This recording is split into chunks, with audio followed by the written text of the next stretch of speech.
Hello বন্ধুরা, we learn ইনভেস্টিংয়ে আপনাদের সবাইকে অনেক অনেক স্বাগতম। আজকে ভিডিওটা শুরু করার আগে একটা স্পেশাল অ্যানাউন্সমেন্ট আছে আপনাদের জন্য।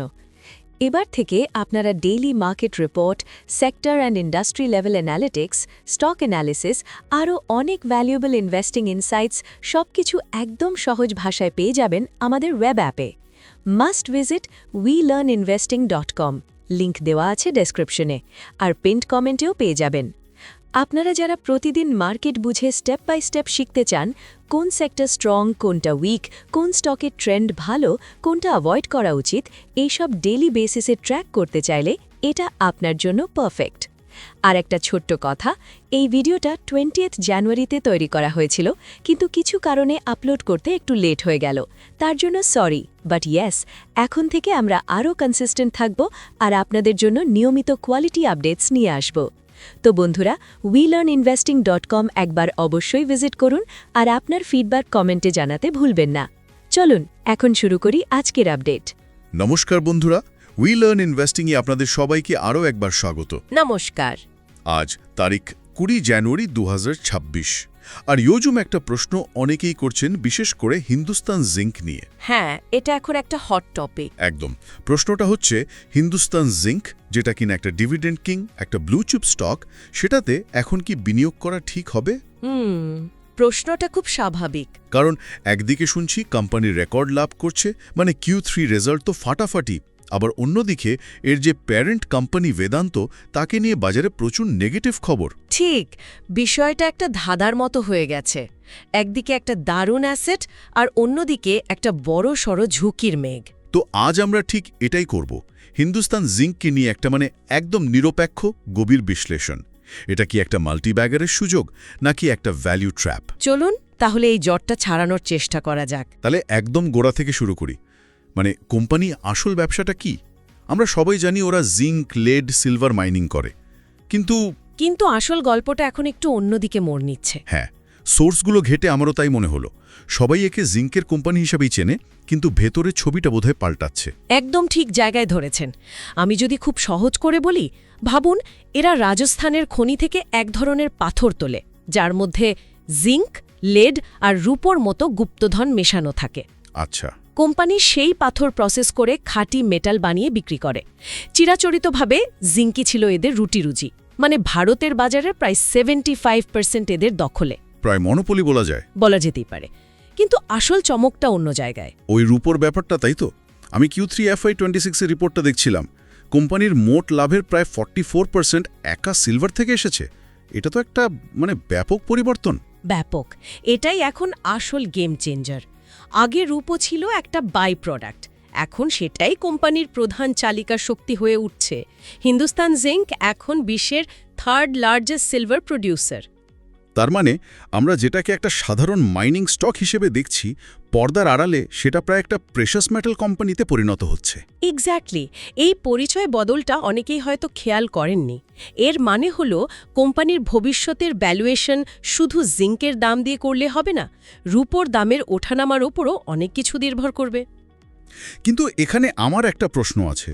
রূপোর দাম তো জিঙ্কের চেয়ে অনেক বেশি ভলেটাইল, অস্থির। হ্যাঁ, তা তো বটেই।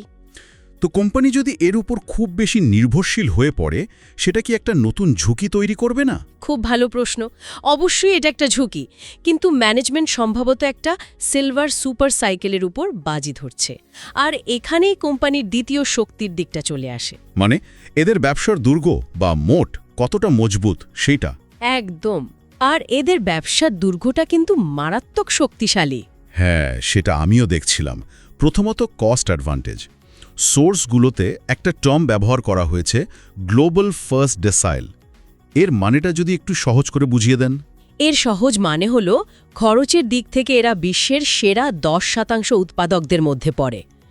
FY24-এ এদের প্রতি টন জিঙ্ক উৎপাদনে খরচ ছিল মাত্র $1,052। $1,052? হ্যাঁ, এর সুবিধাটা হলো বিশ্ববাজারে জিঙ্কের দাম যতই পড়ুক না কেন, কম খরচের জন্য এরা সবসময় লাভেই থাকবে। হয়তো লাভ কমবে, কিন্তু লোকসান হবে না। আর এর সাথে যদি যোগ করা হয় বাজারে প্রবেশের বাধা বা ব্যারিয়ার্স টু এন্ট্রি, তাহলে তো ব্যাপারটা আরও কঠিন হয়ে যায়। কি বলে, প্রায় অসম্ভব। চাইলেই তো কাল কেউ এসে আরেকটা রামপুরা আগুচা খনি তৈরি করতে পারবে না। একদমই তাই। একটা নতুন খনি খোঁজা, সরকারের হাজারো পারমিশন, বিলিয়ন ডলার বিনিয়োগ, এগুলোই এদের ব্যবসার দুর্গটাকে প্রায় দুর্ভেদ্য করে তুলেছে। তাহলে ব্যবসার দিকটা তো বোঝা গেল, প্রায় দুর্ভেদ্য একটা দুর্গ। কিন্তু দুর্গের দেওয়াল মজবুত হলেই তো হবে না, কোষাগারটাও তো ভর্তি থাকা চাই।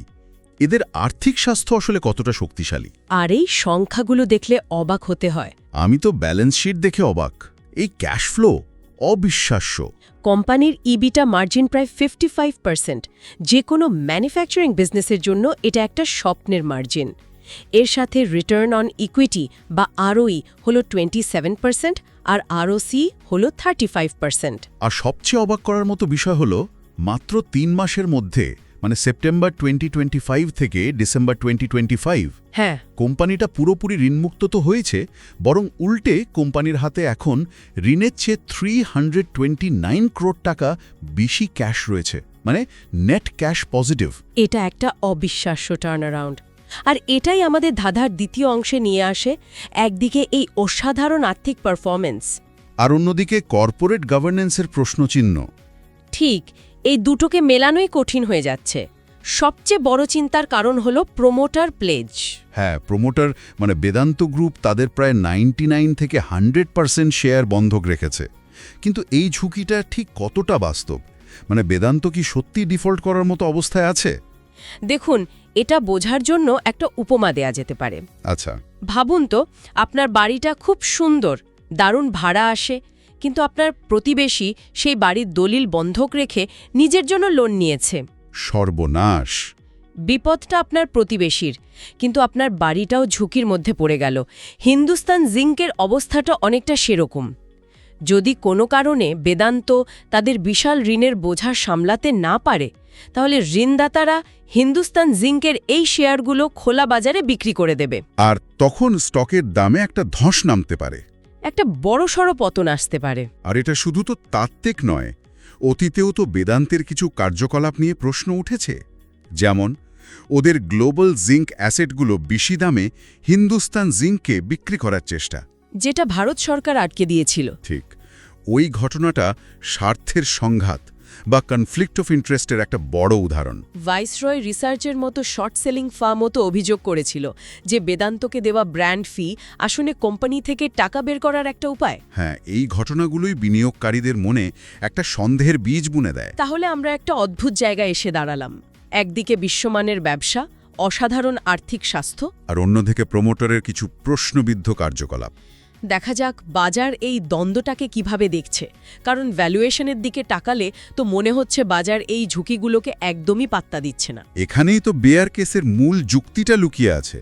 বর্তমানে শেয়ারটা তার ঐতিহাসিক গড়ের থেকে অনেক প্রিমিয়ামে ট্রেড করছে। এর এখনকার পিই রেশিও প্রায় 24, যেখানে 10 বছরের গড় পিই মাত্র 13, মানে প্রায় দ্বিগুণ দামে ট্রেড করছে। একদম। যদি আমরা অন্য সরকারি মাইনিং কোম্পানি যেমন কোল ইন্ডিয়া বা এনএমডিসির সাথে তুলনা করি, তাদের পিই তো মাত্র 8-9। তাহলে হিন্দুস্তান জিঙ্ক এই বিপুল প্রিমিয়াম পাচ্ছে কেন? এই প্রিমিয়ামের দুটো কারণ।